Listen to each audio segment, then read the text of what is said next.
নমস্কার দর্শক বন্ধু। জয় মা তারা, জয় গুরু বামদেব, জয় জয় মা কামাখ্যা মায়ের জয়। আশা করি মায়ের আশীর্বাদ, দয়া, করুণায় আপনারা ভালো আছেন, সুখী আছেন, শান্তিতে আছেন। প্রজ্বলিত জীবন অনুষ্ঠানে আপনাদেরকে জানাই স্বাগতম। দর্শক বন্ধু, প্রজ্বলিত জীবন অনুষ্ঠানে বিভিন্ন জ্যোতিষকেন্দ্রিক বিষয় নিয়ে আলোচনা, তন্ত্রশাস্ত্র, গুপ্তবিদ্যা, গুপ্ত প্রয়োগ নিয়ে আলোচনা ও বিভিন্ন গাছগাছের ঔষধি গুণাগুণ সম্পর্কে আলোচনা করা হয়ে থাকে।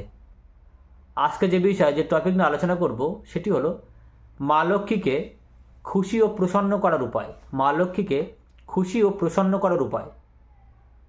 মা লক্ষ্মী হলেন ধন ঐশ্বর্যের দেবী। মা লক্ষ্মীর কৃপা দৃষ্টি আমরা সকলেই পেতে চাই।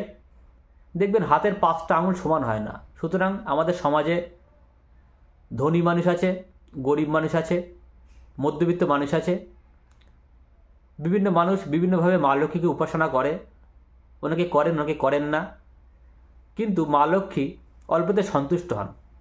মা লক্ষ্মীর কিছু উপাচার, কিছু প্রয়োগ রয়েছে, পূজা বিধি রয়েছে, যেগুলো করতে পারলে মা লক্ষ্মী অল্পতে সন্তুষ্ট হন, সহজে ডাক শোনেন। মা লক্ষ্মী যার উপর কৃপা দৃষ্টি করে তার জীবনে কখনো আর্থিক কষ্ট আসে না, কখনো সুখ শান্তি চলে যায় না। সে সর্বদা সুখ শান্তি নিয়ে, আর্থিক কন্ডিশন ভালো নিয়ে পরিবারে সুখ শান্তিতে বসবাস করতে পারে। তার কাজকর্ম, ব্যবসা বাণিজ্য, সার্বিক ক্ষেত্রে সে সফলতা অর্জন করতে পারে। সুতরাং মা লক্ষ্মীর আশীর্বাদ সকলের জীবনে প্রয়োজন আছে।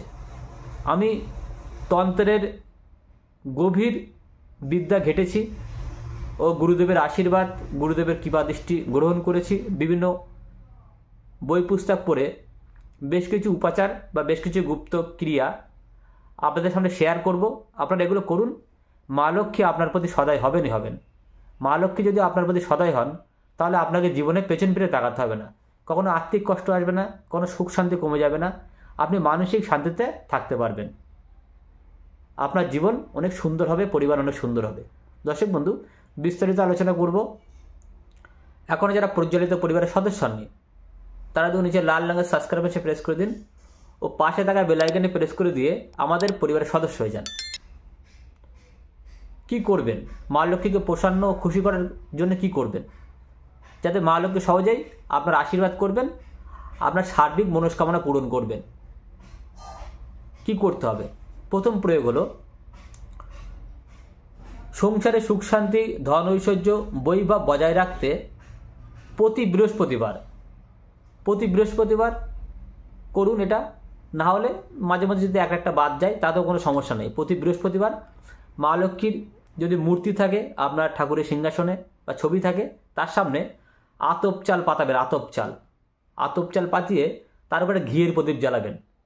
ঘিয়ের প্রদীপ জ্বালালেন, জ্বালিয়ে কাঁচা হলুদ ও লক্ষ্মী করি, কাঁচা হলুদ নেবেন 1 গাঁট, লক্ষ্মী করি নেবেন 5 পিস। মা লক্ষ্মীর চরণে বা মা লক্ষ্মীর সামনে রাখলেন। ঘিয়ের প্রদীপ জ্বালিয়ে আপনি মা লক্ষ্মীর কাছে আর্থিক শ্রীবৃদ্ধির কথা কামনা করবেন, সুখ শান্তির কথা কামনা করবেন, ব্যবসা বাণিজ্য ভালো চলে সেই কামনা করবেন, যাতে আপনি ধনবান হতে পারেন সেই কামনা করবেন। সার্বিক কামনা আপনি মা লক্ষ্মীর কাছে হাত জোর করে প্রার্থনা করে পুজো করবেন। পুজো হয়ে গেল, আপনি কাঁচা হলুদ ও লক্ষ্মী করি, যেটা বাজার থেকে কিনে এনেছেন 10 টাকার ভাণ্ডার থেকে, সেটাকে নিয়ে হলুদ কাপড়ে মুড়িয়ে আপনার ক্যাশ বাস্কে রেখে দিন। যেখানে টাকা বাঁচানো সেখানে রেখে দিন। আতপ চালগুলো কি করবেন? পাখিকে খাইয়ে দেবেন। পাখির যেখানে পাখি থাকে সেখানে ছড়িয়ে দেবেন। আতপ চাল পাখি খেয়ে নেবে।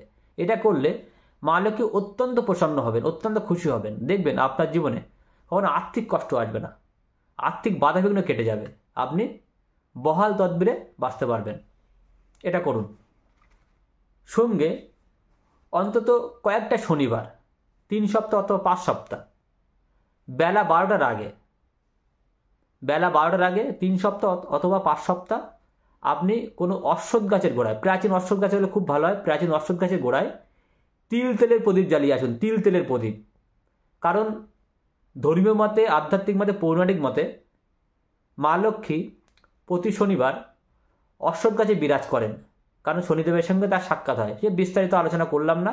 বেলা 12টার আগে তিল তেলের প্রদীপ অশ্বত্থ গাছের গোড়ায় জ্বালিয়ে আসুন। সঙ্গে নাভি সঙ্গ, যেটাকে গমিত চক্র বলা হয়, নাভি সঙ্গ 1 পিস, 2 পিস, 3 পিস আপনার সাধ্য মতন অশোক গাছের গোড়ায় নিবেদন করে আসুন ও তিল তেলে প্রদীপ জ্বালিয়ে আসুন। হাত জোর করে মা লক্ষ্মীকে ও বড় ঠাকুরকে নমস্কার করুন, প্রার্থনা করুন যাতে আপনার জীবন থেকে সমস্ত আর্থিক দুর্যোগ কেটে যায়, সুখ শান্তি বজায় থাকে, ব্যবসা বাণিজ্য ভালো চলে। আপনি সমস্ত রকম মনস্কামনা জানিয়ে আসুন। এটা পরপর কয়েক সপ্তাহ করুন, 3 সপ্তাহ অথবা 5 সপ্তাহ। এটা করে দেখুন, মা লক্ষ্মী প্লাস বড় ঠাকুর আপনার প্রতি দুজনেই সদয় হবেন। বৃহস্পতিবার আপনার সাধ্য মতন 1 সপ্তাহ, 2 সপ্তাহ, 3 সপ্তাহ, এটা কোনো লিমিট নেই। বৃহস্পতিবার ক্ষুধার্ত ওই দরিদ্র মানুষকে পেট ভরে অন্ন দিন, ভাত খাওয়ান। আপনি প্রচণ্ড কষ্টে আছেন, ব্যবসা বাণিজ্য ভালো চলছে না, কাজকর্ম ভালো চলছে না, আর্থিক পরিস্থিতি খারাপ, তাও আপনার সাধ্য মতন 1 সপ্তাহ, 2 সপ্তাহ, 3 সপ্তাহ একজনকেই করুন, বেশি লোকের করার প্রয়োজন নেই। কোনো ক্ষুধার্ত মানুষকে বা কোনো পাগল, কোনো ভিখারিকে পেট ভরে খাওয়ান, ভাত রান্না করে নিয়ে যান, অবশ্যই নিরামিষ ভাত রান্না করে নিয়ে যাবেন, তাকে পেট ভরে খেতে দিন।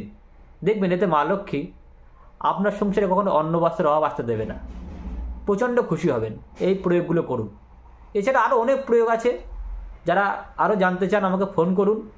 যে সমস্ত মানুষ তন্ত্র মতে চিরস্থায়ী প্রতিকার করবেন, প্রিয়জনকে ফেরানো, বশীকরণ, বিচ্ছেদ, শত্রুনাশ, আর্থিক সমস্যার সমাধান, দাম্পত্য সমস্যার সমাধান, গ্রহদোষ খণ্ডন, বাস্তুদোষ খণ্ডন, তারা যোগাযোগ করুন।